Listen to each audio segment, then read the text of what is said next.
Capítulo 41. Beatriz regresó enseguida al interior de la casa. Empezó a hablar mientras su cuerpo muerto volvía a recuperar la atractiva consistencia habitual que había seducido a Pascal horas antes, un episodio que los dos parecían haber desterrado de sus memorias hasta que la situación mejorase. «Han clavado por fuera unos maderos para bloquear la puerta», anunció Beatriz, perpleja. «Con razón no podíamos abrirla desde dentro. Y han pintado con cal varias cruces sobre ella». Pascal ignoraba que podía justificar una actuación semejante, pero desde luego no tenía buena pinta. «¿Qué mal suena eso, Beatriz? ¿Has visto gente, otros edificios?», preguntó, buscando información que le permitiera deducir la época en la que se encontraban. «Muchos hombres con aspecto de campesinos, otros a caballo, más elegantes y armados con espadas», comunicó ella. «El suelo es de tierra.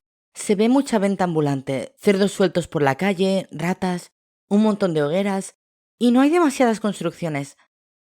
Pascal, creo que nos hemos trasladado a una aldea de la Edad Media». El aludido, asombrado, asintió. «Eso parece por lo que cuentas. Madre mía, no esperaba un salto semejante. La Edad Media». Pascal se giró, echando una nueva ojeada al interior que los cobijaba y que seguía invadido por aquel olor malsano al que a duras penas se habían ido acostumbrando conteniendo las arcadas. Sus ojos se detuvieron en la escalera que conectaba con el piso superior. Ningún sonido les había llegado desde allí. «Subamos», dijo el viajero, inquieto. «A lo mejor podemos salir por alguna ventana. Siempre será mejor eso que llamar la atención rompiendo la puerta. Tengo que mantenerme al margen». «Vale». Pascal miró su piedra transparente, que continuaba brillando en dirección al exterior, y echó a correr hacia los peldaños de madera. Consultó su reloj. Cada viaje en el tiempo constituía una imparable cuenta atrás, y ya había transcurrido 1 hora y media de las 24 con las que contaban en cada destino antes de quedar presos en aquella dimensión de naturaleza cronológica. Arriba, donde el hedor adquiría una intensidad repulsiva, se encontraron en una amplia estancia amueblada con armarios macizos y una ventana cerrada que sumía todo en penumbra. Beatriz intentó sin éxito abrirla. «Nada, también está tapiada», dijo, mientras apartaba unos pesados cortinajes con los que la habitación ganó algo de luz. Entonces vieron una cama de madera con dosel. En su interior, sobre un jergón desordenado y sucio, los esperaba un último hallazgo espeluznante. El cuerpo desnudo de un hombre agonizante que gemía retorciéndose de dolor, exhausto tras varios días de devastadora enfermedad. El leve resplandor provocado por el movimiento de las cortinas parecía hacer daño a su demacrado rostro de ojos hundidos, por lo que Beatriz las dejó como estaban, compadecida ante un sufrimiento tan atroz y solitario. Pero lo más terrible era el lamentable estado de aquel enfermo. Ardía de fiebre entre convulsiones, medio cubierto por unas mantas encharcadas de vómitos sanguinolentos. De su boca asomaba una lengua cubierta de una capa blanquecina. Abundantes manchas oscuras recorrían su piel, junto a pústulas azuladas, delatando copiosas hemorragias internas, y tenía en el cuello varios bultos, algunos de los cuales se habían ulcerado abriéndose en hilos viscosos. «Dios santo». Pascal se apartaba, asqueado y apenado un tiempo. «¿Pero qué es eso?» «Mira aquí». La voz de Beatriz sonaba temblorosa, como cargando con el peso de una tristeza inconmensurable. Pascal obedeció, pálido. La chica señalaba un rincón de aquel dormitorio, donde sobre un camastro más sencillo descansaba el cadáver de una mujer que mostraba el mismo aspecto de su compañero de agonía, aunque con la serenidad que otorga llevar varios días muerta. Pascal no reaccionaba, entendiendo por primera vez los destinos infernales a los que conducían las celdas de la colmena del tiempo. Los infiernos del hombre. Pero, ¿cómo pudieron dejar encerrada a esta pareja enferma?», balbuceó impresionado. «La gente no tiene corazón». «Lo que tiene es miedo», pensó Beatriz, intuyendo la amenaza que se cernía sobre ellos. «Pascal, habla ya con tus amigos», avisó ella, consciente de que el tiempo seguía corriendo en su contra. «Ha llegado el momento de saber a qué nos enfrentamos». Daphne se irguió de improviso, atendiendo a una llamada del más allá. «¡Chicos!», advirtió cuando todavía manejaba las riendas de su propio cuerpo. «Pascal está iniciando la comunicación. Llamad ahora a Matthew y repetidle todo lo que salga de mi boca». Dominique tecleaba el número de su móvil, nervioso, rogando para que nada impidiese contactar con su rubicundo amigo en aquel preciso instante. «¿Y qué hacemos cuando nos conteste Matthew?», preguntó Jules, inseguro ante la trascendencia de su misión como intermediario entre la vida y la muerte. Daphne ya había iniciado las convulsiones, pero logró articular unas últimas palabras. «Repetid ante mí lo que os diga vuestro amigo, lenta y claramente. Repetid». La vidente cayó. Ya no era ella, sino un cuerpo disponible para ser ocupado, un vehículo de transmisión para espíritus. Puso los ojos en blanco y comenzó a hablar. Matthew asintió con gesto concernado a lo que escuchaba por el móvil, sentado junto a la barra de un bar. Interesante. Lo que describes no ofrece lugar a dudas. Pues venga, dímelo, rezongó Dominique, impaciente. Se trata de la muerte negra, afirmó Matthew, convencido. Esos síntomas tan característicos.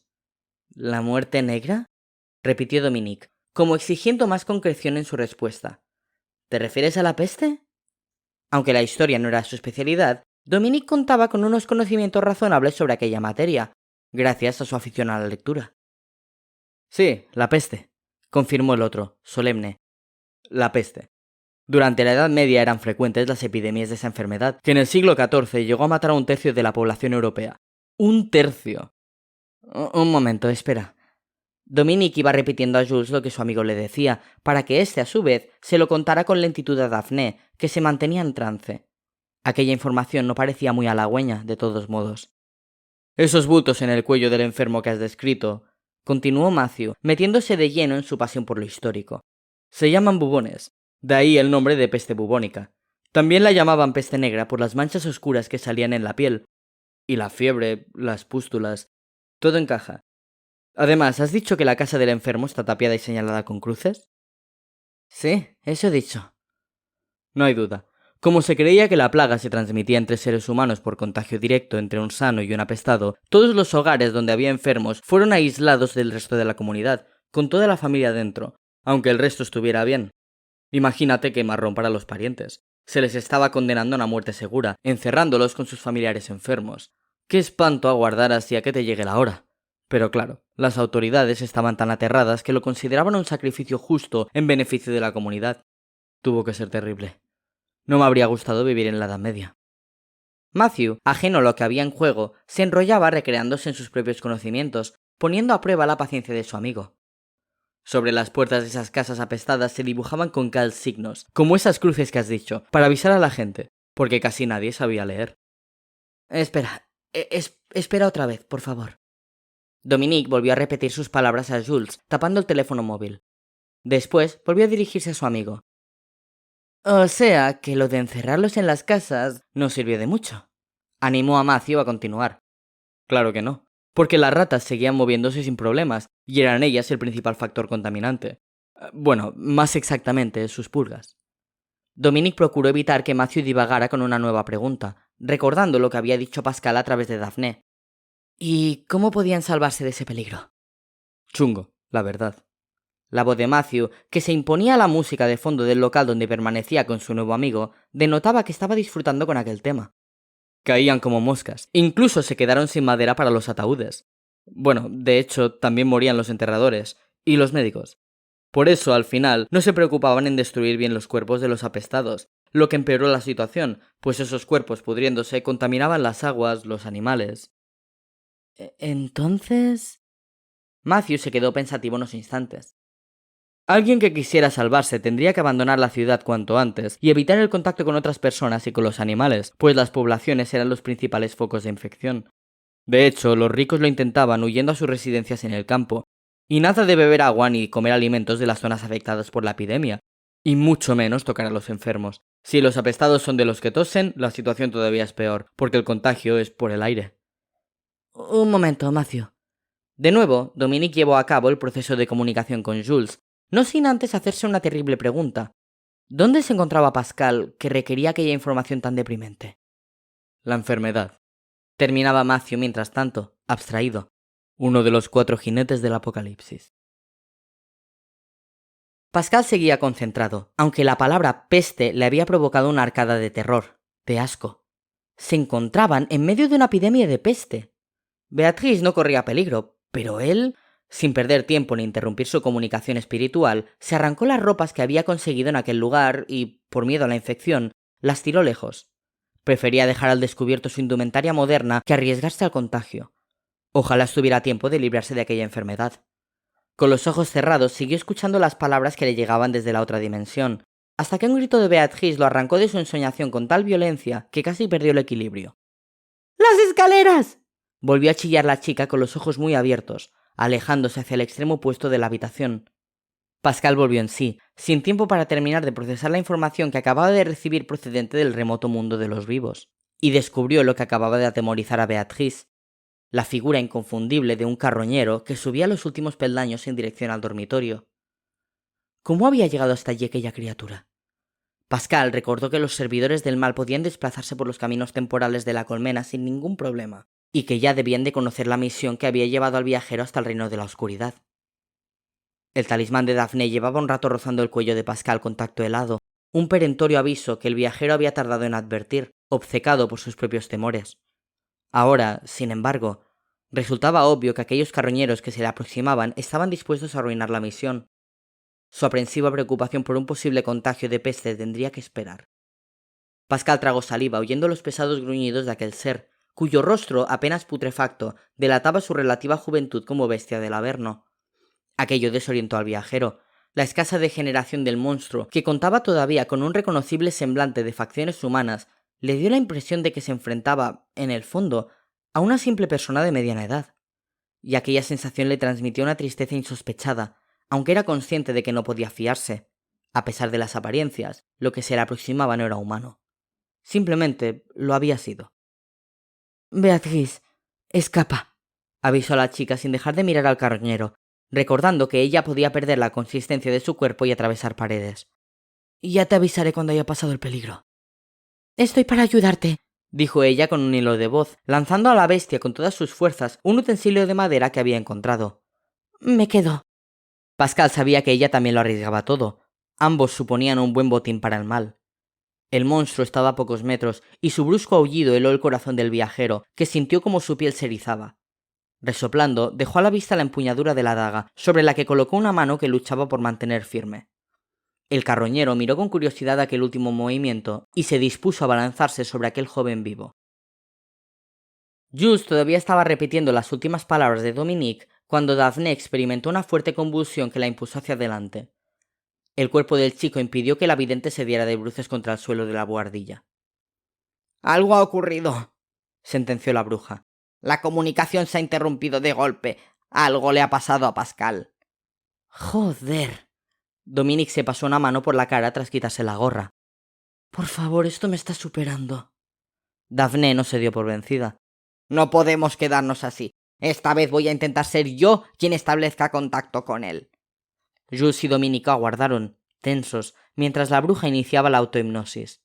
Durante unos minutos el silencio adquirió tal solidez que sintieron latir sus propios pulsos, un sonido cotidiano que en el más allá habría resultado abrumador.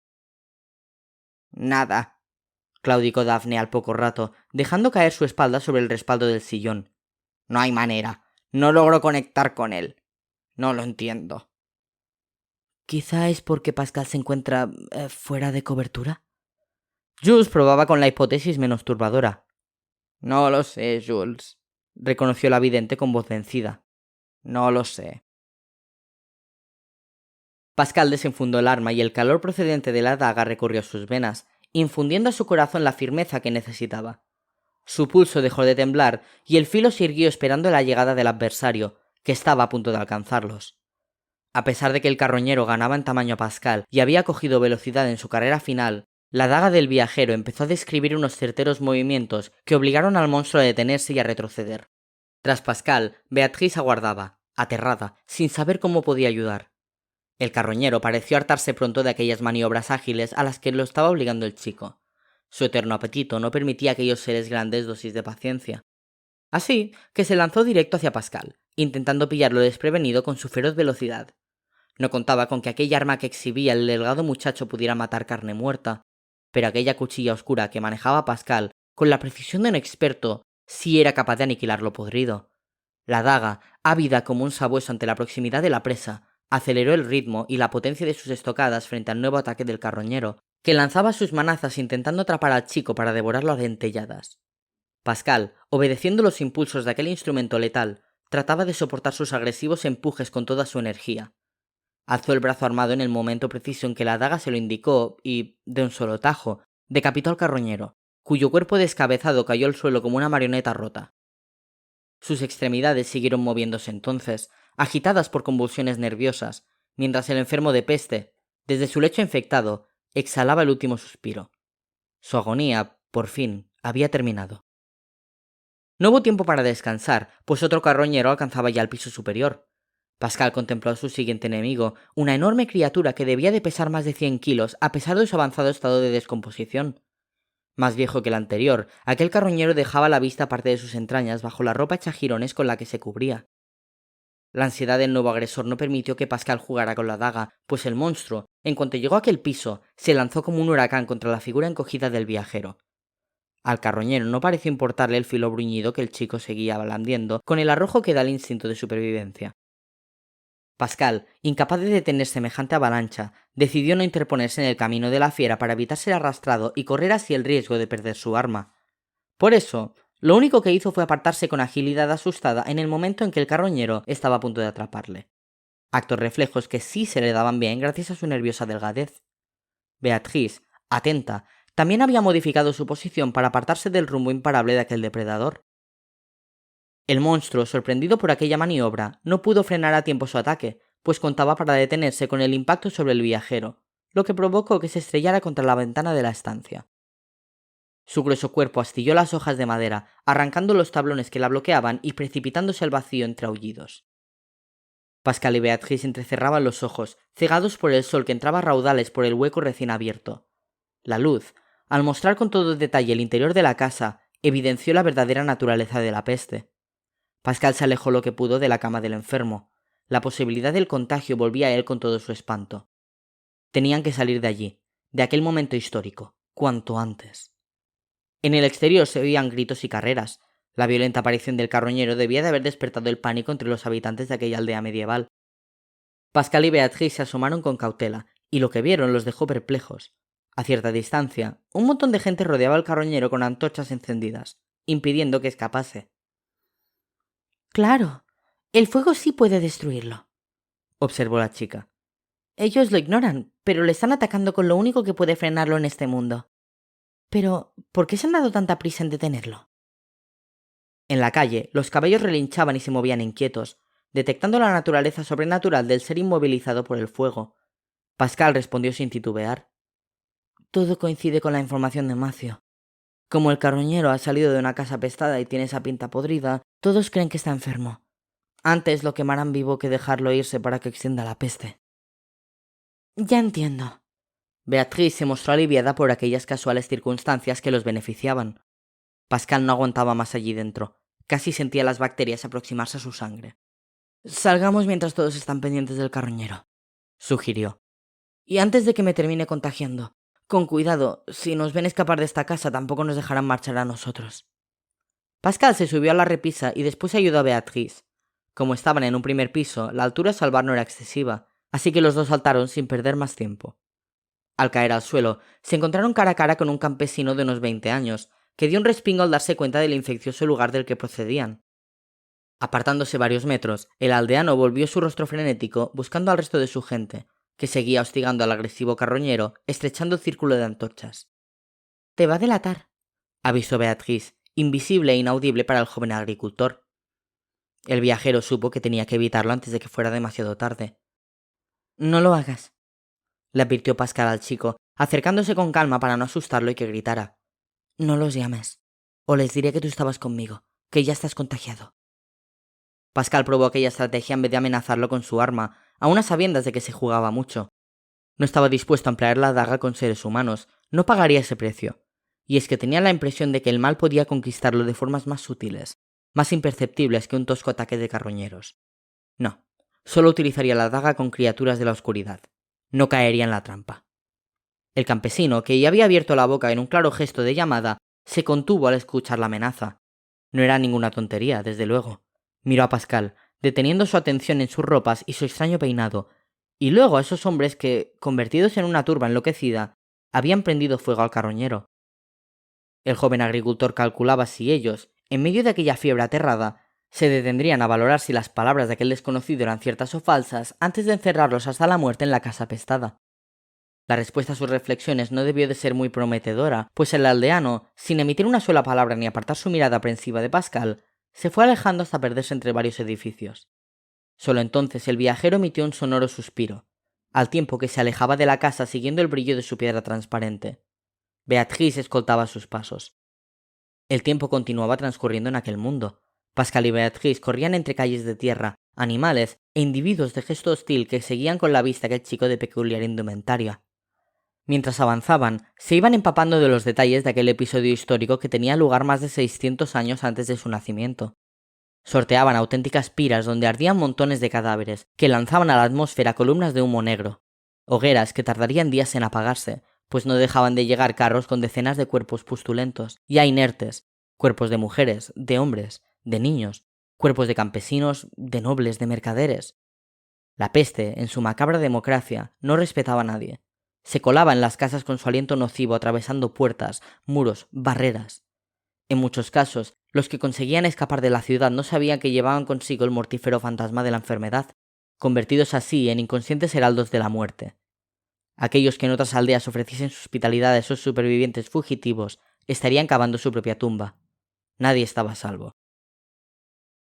A ambos lados del camino que Pascal y Beatrice seguían, fieles al rastro de la piedra transparente, numerosos edificios ofrecían el desolador aspecto del aislamiento, tapiadas sus puertas con signos advirtiendo que en sus interiores se alojaba, además de gente, un siniestro invitado, la muerte negra.